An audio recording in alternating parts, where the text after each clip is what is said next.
hay aquí quien se ofenda con este comentario que voy a hacer. A lo mejor por aquí hay algún cinéfilo o cinéfila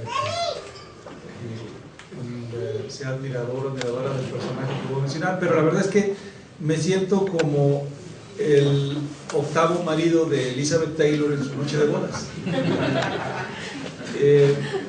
Sé perfectamente lo que tengo que hacer, pero no se me ocurre cómo hacerlo interesante. Es decir, conozco el texto, lo conozco muy bien porque fue la tesis de Alejandro y yo la dirigí ahí en la Facultad de Ciencias Políticas. Esa es una de las grandes ventajas, por eso cuando me invitó Alejandro no dudé en decir que sí, porque ya no tengo que leer el libro. Pero he hablado tanto de esto, hablamos en el examen profesional, hablé con Alejandro pues 1000 veces durante todo el transcurso de la investigación, que ya no se me ocurre qué decir nuevo, pero vamos, lo voy a intentar. Primero digo que el libro partió, bueno, la tesis originalmente partió de dos premisas que discutimos Alejandro y yo en su momento. La primera era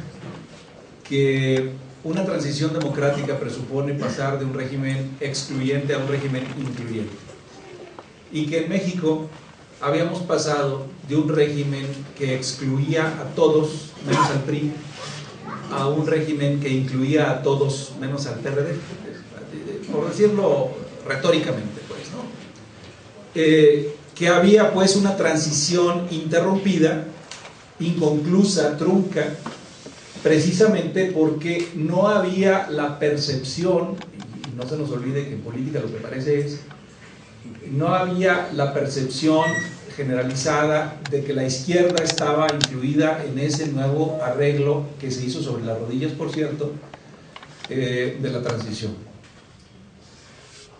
Yo cito frecuentemente lo que llamo el dato duro más terco del México reciente, contemporáneo, que es ese tercio de la población que cuando es encuestada sigue diciendo, lo decía en 2006 y lo sigue diciendo en 2011, en la última encuesta que vi, un tercio siempre, un poquito más, un poquito menos, 30, 35, 33%, dice hubo fraude en el 2006. Ese es un segmento muy significativo de la población que hace verdad esta hipótesis de que estamos en una transición interrumpida, inconclusa, trunca, como le quieran llamar, porque no existe un consenso para manejar el disenso, porque no hay un nuevo acuerdo en lo fundamental, y todas las transiciones terminan en un nuevo acuerdo en lo fundamental. Lo terminó en una nueva constitución en Sudáfrica, terminó en una nueva constitución en Chile, terminó hasta en Chile, imagínense, y qué constitución.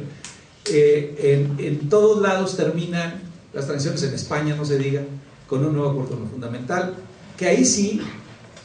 hace que prácticamente todos, o la inmensa mayoría de los ciudadanos del país en cuestión, se sientan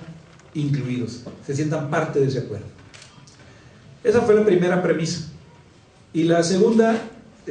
fue, primero quedaba claro que estábamos en una transición que no había terminado, estaba atorada, atrojada, y luego estaba también la idea de cómo íbamos a llegar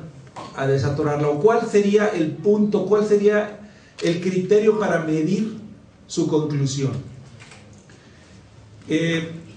Ahí había otra premisa, pero esa ya era mía nada más, esa ya nunca supe si Alejandro la compartía o no, pero fue parte de la discusión a la que te referías con Pepe Woldenberg en el examen profesional, porque yo digo que nuestra transición democrática no solamente no ha concluido, sino que no sabemos bien cuándo empezó. Es decir, no está claro su inicio, y Pepe decía que no, esa fue la discusión. Y yo le decía, pues a mí no me queda claro el inicio de la transición democrática mexicana. Se inició cuando,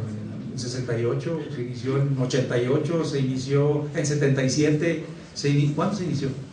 ¿Cuál es dónde está la mojonera histórica que diga aquí se inició la transición democrática? Digo, hay muchos criterios y cada quien puede escoger el suyo, pero yo no veo un consenso en torno al inicio de la transición democrática mexicana, como tampoco veo el final. Bueno, partiendo de esas dos premisas, entonces Alejandro pues empezó a hacer su investigación, y lo interesante del caso fue que pues estábamos no muy lejos en aquel entonces de la elección misma, de la elección del 2006, diríamos del annus horribilis del 2006. Estaba suficientemente cerca para provocar todavía emociones, sentimientos, para hacer más difícil el análisis racional, frío, objetivo. Y entonces, bueno, pues también fue el proceso de la investigación de Alejandro, el proceso de la escritura del libro, fue un constante vaivén, digamos, entre pues sus impulsos naturales y comprensibles de un militante que tiene un compromiso social, que tiene un compromiso político,